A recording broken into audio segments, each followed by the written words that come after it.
Hi welcome to one more mini vlog. ఈరోజైతే short dinner vlog. So నైట్కి అయితే fried rice చేసేద్దాం అనుకున్నాము. ఎందుకంటే ఇలాంటి చైనీస్ రెసిపీస్ కానీ ఇలాంటి వెరైటీ రెసిపీస్ కానీ చేయాలి అని అంటే మా డాడీ లేని టైంలోనే చూస్తాం, బికాజ్ అతను తినడు.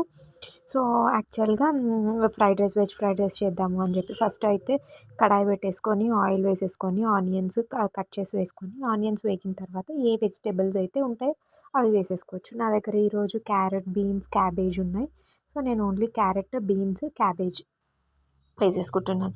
మనకి ఎన్ని వెజిటేబుల్స్ అయినా వేసుకోవచ్చు. బయటలాగా ఉత్తి ఏదో క్యారెట్ ఏదో క్యాబేజీ వేసుకోకుండా మన ఇంట్లో ఏ వెజిటేబుల్స్ ఉన్నా వేసుకోవచ్చు. సో అదొక వెజిటేబుల్ ఫ్రైడ్ రైస్ లాగా అవుతుంది. ఎందుకంటే మనం ఫ్రైడ్ రైస్ మసాలా అవన్నీ వేస్తాం కాబట్టి. సో వెజిటేబుల్స్ కూడా వేసేసి సాల్ట్ అంతా వేసేసి బాగా మగ్గ పెట్టేసేయాలన్నమాట. ఆల్మోస్ట్ ఒక 80-90% ఆఫ్ కూరగాయలన్నీ ఉడికే వరకు ప్లేట్ క్లోజ్ చేసేసి పెట్టేసిన తర్వాత పెప్పర్ పౌడర్, కారం, ఫ్రైడ్ రైస్ మసాలా, ఒక స్పూన్ సోయా సాస్ యాడ్ చేసేసి వైట్ రైస్ యాడ్ చేసి మిక్స్ చేసేసుకుంటే మనకి వెజ్ ఫ్రైడ్ రైస్ అనేది రెడీ అయిపోతుంది. యాక్చువల్గా నేను అవి మసాలా యాడ్ చేసేసేవన్నీ క్లిప్ చూపించలేదు. సో ఇట్లా అయితే కలర్ఫుల్ ఫ్రైడ్ రైస్ అయితే నాకు రెడీ అయిపోయింది. ఆనియన్స్తో కానీ లెమన్తో కానీ సర్వ్ చేసుకుంటే చాలా టేస్టీగా ఉంటుంది.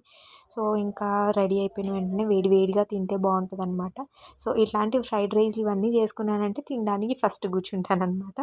సో కూర్చొని బాగా తృప్తిగా, నేనైతే తినడంలో మాత్రం ఏ చిన్న కొంచెం తిన్నా అని కూర్చొని తృప్తిగా ఎంజాయ్ చేసుకుంటూ తింటానమాట. తినేసి ఇంక ఈరోజు నైట్ కొంచెం లాగిన్ అయ్యేది ఉంది. సో వెంటనే లాగిన్ అయిపోయి మళ్ళీ వర్క్ ఫాస్ట్ స్టార్ట్ చేసేసా. Bye, see in the next vlog.